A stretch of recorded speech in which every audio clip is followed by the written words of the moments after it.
to respond creatively, passionately, even when they're daunted, even when the rug is pulled out from under them, even when what you've depended on for your sense of security, for your sense of identity, for your sense of prosperity is taken away.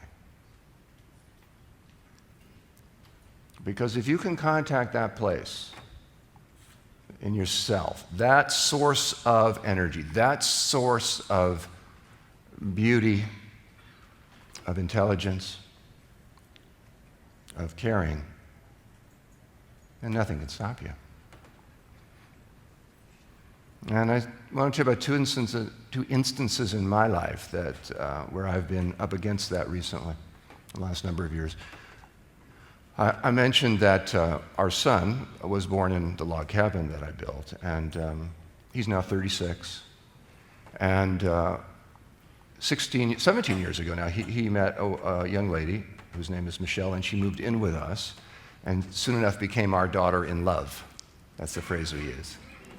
And then almost 10 years ago now, she gave birth to twins, who are our grand twins. And they were born extremely premature.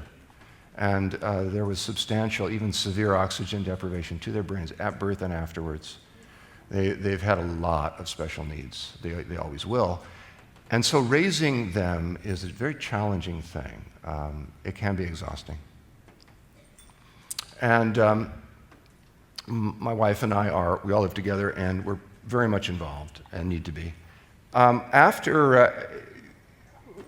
What happened for me financially was when I left the Baskin Robbins and have never had any access to my father's fortune at all. So we lived very, very, very frugally and simply for many years.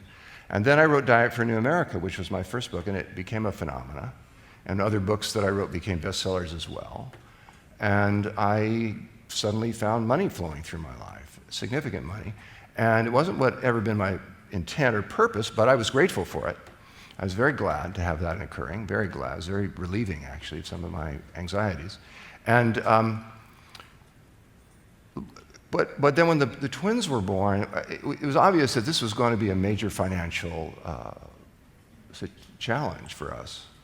And I was glad that we had some money saved that we could support the boys with. And a friend of mine who was my financial advisor, he's an attorney, very wealthy man at the time, who was on the board of several of the nonprofits that I worked with, that I founded, and that I was on boards of. And he came to me and he saw what happened with the boys. He saw their birth, saw the needs, and said, I think I can help.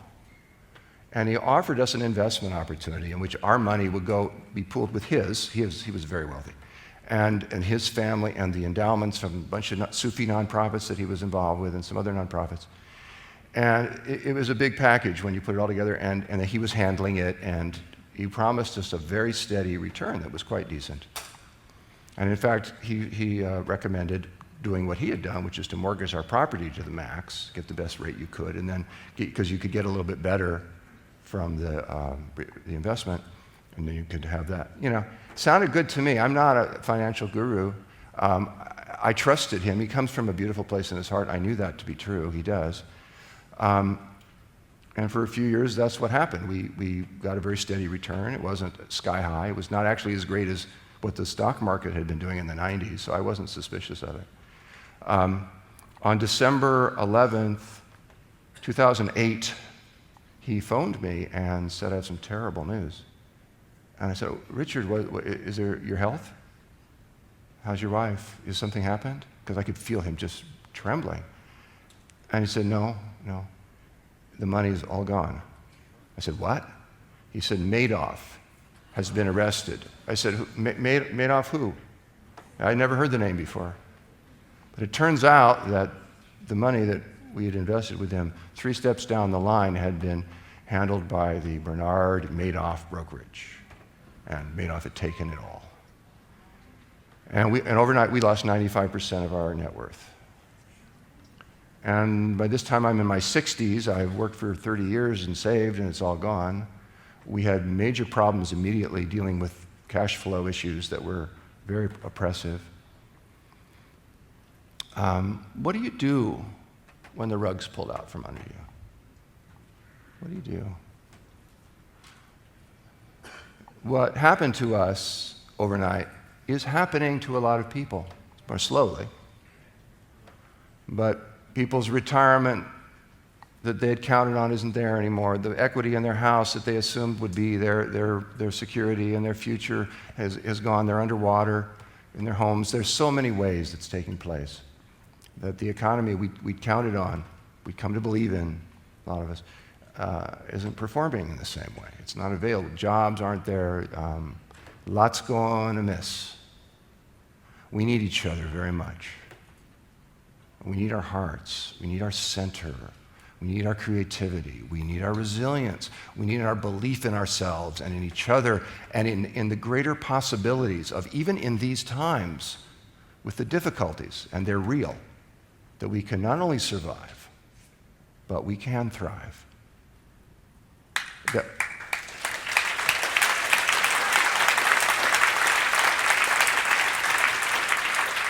That we can, my new book, The New Good Life, is about, the subtitle is Living Better Than Ever in an Age of Less. You know, our economy's been built on cheap oil. It really has, more than you can almost imagine. And we're not going to have cheap oil for that much longer. It's never really been cheap. The environment has paid a terrible price. Our sense of community has paid a price. But soon enough, it's going to be showing up really front and center. And so how can we shape our lives so we're less dependent on long supply chains for our food, so we can have food that's healthy for us and the earth, so we can live lives where even if our what's called quality of life, which is often measured in material terms, how much stuff you have, even if that's going down, our standard of our living, even if our standard of living is going down, standard of living is often measured in material terms, our quality of life can go up. We can live more beautifully, maybe elegantly, simpler, cleaner lives, with what really is our wealth. So what happened with us is we were devastated financially, absolutely. We're still climbing up out of that very deep hole. But we made agreements to work together as our family. We did a lot of things. We sold just about everything we owned. My wife and I moved into my office. We took in tenants in all of our rooms. We did all the things that you have to do, you know. And immediately everybody started working more hours and trying to get more work in all kinds of different ways, and a lot of things. We also got a lot of help. Some people heard about our plight, people that who'd been touched by my work over the years, and they wanted to help, and we got loans, we got different kinds of support, we got some gifts, we got different kinds of support. There are people in this room probably who are part of that, and I'm grateful. I'm grateful because what I learned in it was, if you live a life that's selfish, where you're thinking of yourself only, and the other person is other, then when you get into difficulty, and I say when, not if, other people are going to say, how interesting. They may even take pleasure in your plight. If you've been offensive to them, if you've been rude, if you've been inconsiderate, they might say, well, gee, that's too bad. But if you've lived a life where you've respected yourself and others, where you've made the well-being of others intrinsic, intimate to your life commitment, where your caring has shown, where you've let your caring lead you, your heart leads you, where you've taken risks on behalf of life, on behalf of others, on behalf of the natural world, other species, other cultures, other people, where you've realized that in a certain sense there isn't another. There is another one of us. And when you live like that, then when you get into trouble, and I say when, not if, people will come to your aid. People will surround you. They will reflect. They will feel called to be there with you, to support you. This is the law of karma, really. You can call it also just cause and effect, human nature. If you live by the golden rule, then others will do unto you as you've done unto them. They're going to do it anyway. So that's one of the things I learned, and I've always known that, but I get to learn it again and again in deeper ways and anchor myself in it each time that much more fully, and that my commitment to expressing that and how I live becomes that much deeper. Now that brings me to another part of the food issue that's very dear to my heart, which is animals. Animals.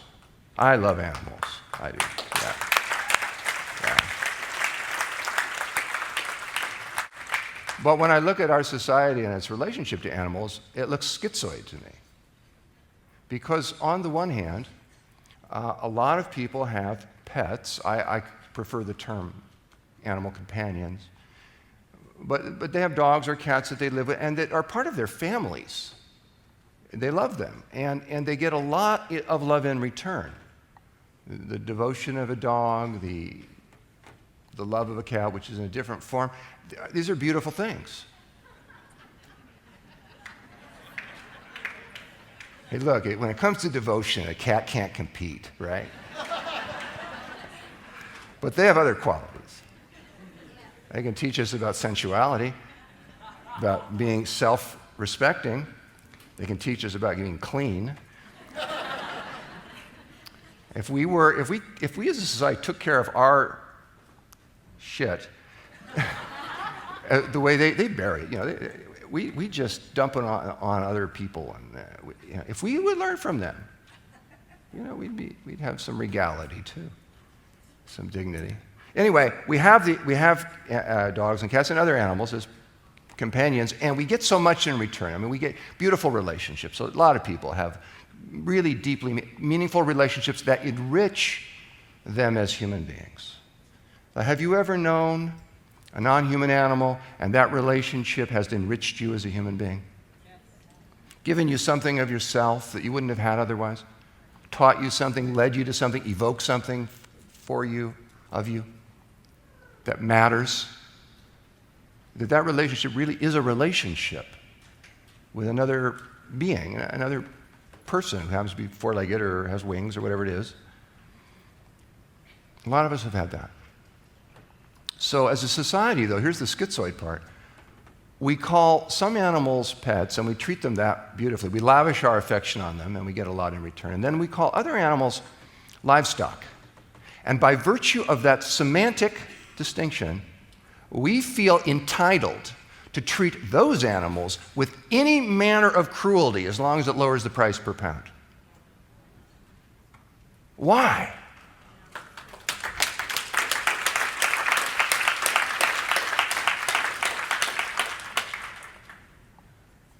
Some people say, well, the Bible says we have dominion, gives us dominion over other animals. I'm not a particularly Bible person, but okay, I'll go there. What does dominion mean? Let's say I have two sons and I go out for the evening, and when I do, I say to the older one, you're in charge while I'm gone, take care of things, take care of your brother. And I say to the younger one, until I get back, do what your brother says. Try not to make too much trouble. Have a good time, but don't make a mess. I am, in effect, am I not giving the older brother dominion over the younger one for the duration while I'm gone? That's dominion. Do I expect to come home later and find out that he's cooked and eaten the other one? Or done some macabre scientific experiment that involved tremendous cruelty to the younger one? I'd be pissed.